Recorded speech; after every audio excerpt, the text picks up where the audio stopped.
the news out of Chicago that Kevin Warren is stepping away from the Big Ten in the commissioner's position, and he's accepting the president CEO role for the Chicago Bears. So first and foremost, congratulations to Kevin Warren. He obviously was the commissioner during some of the both toughest and most monumental occurrences in this conference's history in the Big Ten. And now he is moving on to be the president and CEO of the Chicago Bears. So congratulations to Kevin on that. It though begs the question, like, where does that leave the Big Ten? And really, when you think about it, college athletics and college football more specifically overall. So let's dive into that and really try to navigate. And I'll have some thoughts, and I'd love to hear your thoughts as well. You can obviously hit me up on social, just about where we're at in college athletics and what this position is ultimately going to be charged with. Let me start with this. Whoever's hired as the new Big Ten commissioner immediately takes the reins of a position that I would argue is one of the two most powerful positions in all of intercollegiate athletics. The other being the commissioner of the SEC, that's currently occupied by Greg Sankey. So this is going to be highly coveted, obviously. The power that sits within these two conferences, because of not just their revenue model, but also kind of their ability to expand through their revenue model, is immense. Their power is immense, and they will be able to wield that power and leverage that power that they have in order to shape, namely college football, but really intercollegiate athletics moving forward. And that's not a small thing right now. So the first thing you have to realize about this commissioner job in the Big Ten is that this is a legacy position. Someone's legacy will be defined by what happens over the next 6 months, 12 months, 2 years in particular college football. That's one of the reasons why I think it is, and this goes without saying, it is vital that the Big Ten get this right, because the things that are on the table, the topics that are on the table, the problems, the issues that are on the table right now are transformative, and they will determine the path that intercollegiate athletics travels for the next 20 and 50 years. This is a real inflection point. And we all know that, right? I'm not sharing anything that's new news, but when you look at some of the things going on, obviously NIL, and this is not just football, this is all over the place, NIL.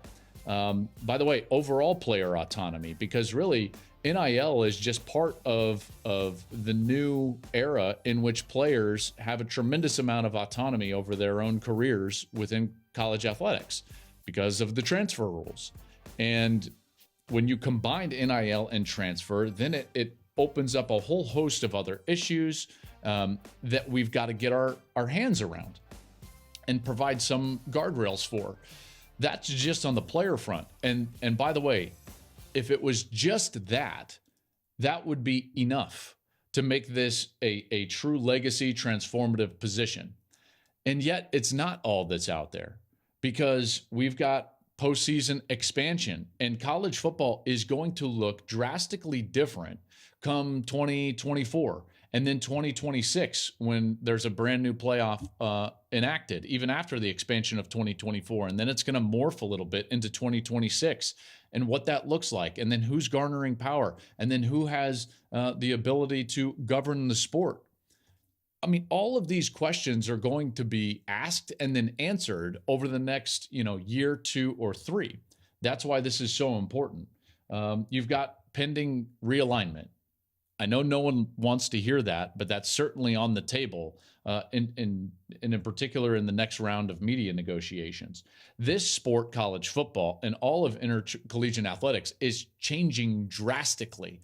And so because of that, this is going to be a highly coveted position, because whoever jumps in there can not only shape the sport, but then will be tied to the sport forever.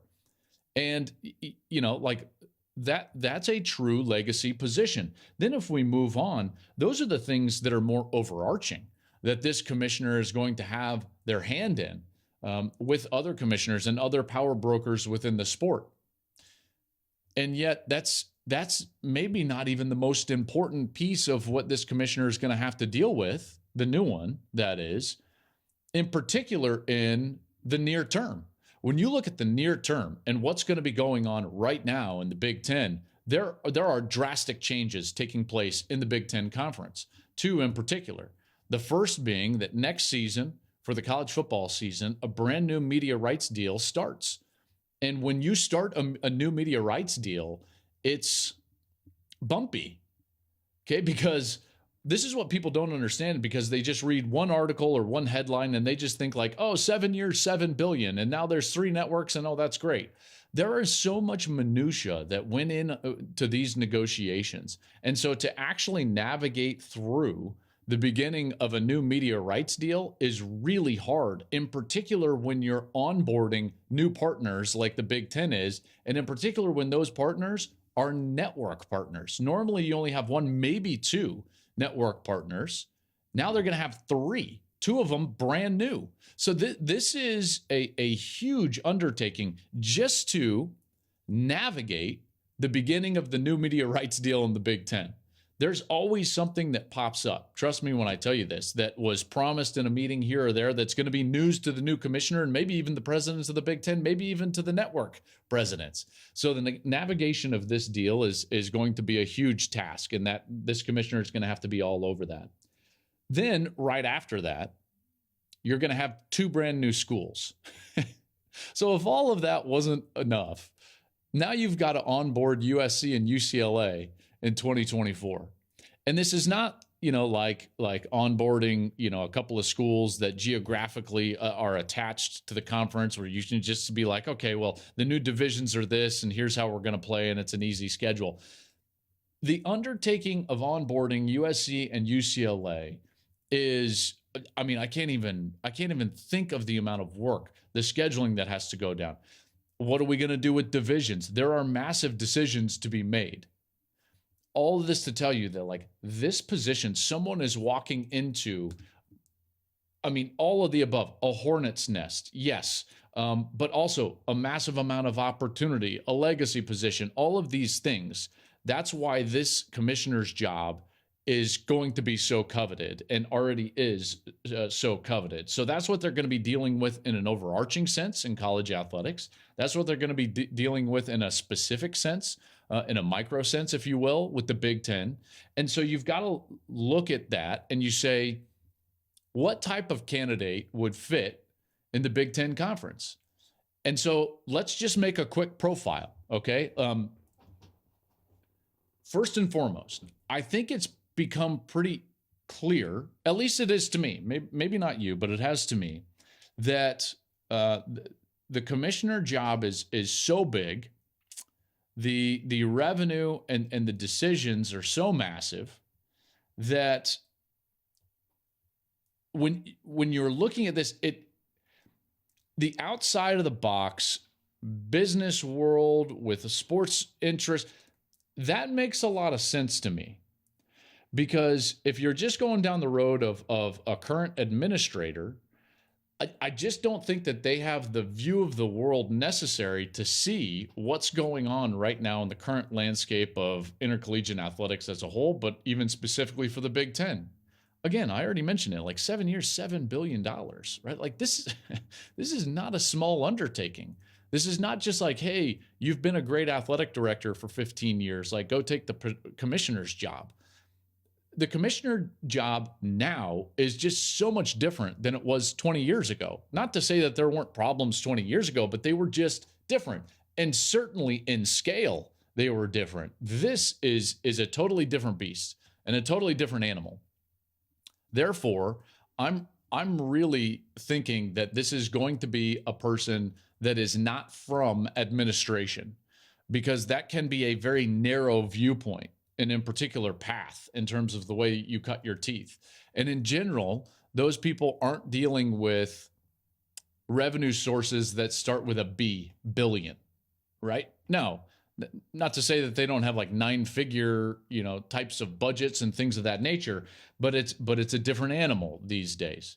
Then you start to look at the specifics or the specificity of unloading USC and UCLA and starting a new media rights deal next year. Those two things alone, you look at that and you think to yourself, boy, it really would be nice if you had somebody that at least had some prior knowledge of things that went on in both of those negotiations, agreements, because navigating that with someone that's just trying to learn it from the outside coming in is going to be very bumpy. So first and foremost, if I was the Big Ten, I would form some sort of task force just for those two specific things so that the new commissioner wasn't having to be the end-all be-all in both of those kind of onboarding experiences.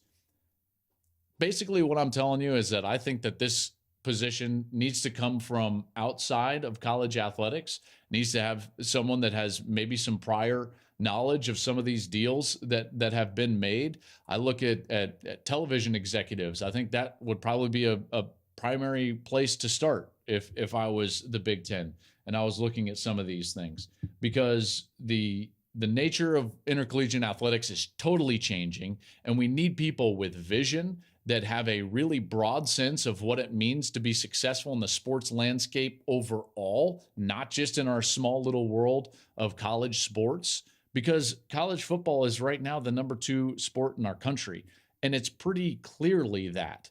And so we need people with vision to move that forward and move us into the future in which we can continue to grow revenue and continue to do things that are necessary for the fans and for the players and for the overall experience. So those are my thoughts on the Big Ten and their new and open commissioner job. I don't think I'm a candidate. Unfortunately, I would love to be a candidate, but I'm not a candidate, right? Like, that would just be too good. I'm a bull in a china shop. They wouldn't do that, would they? No. I couldn't. Hey, thanks for watching. If you enjoy that clip, make sure you click subscribe somewhere down here. From game highlights to exclusive interviews and rankings, we've got everything you need as a college football fan right here. College football on Fox.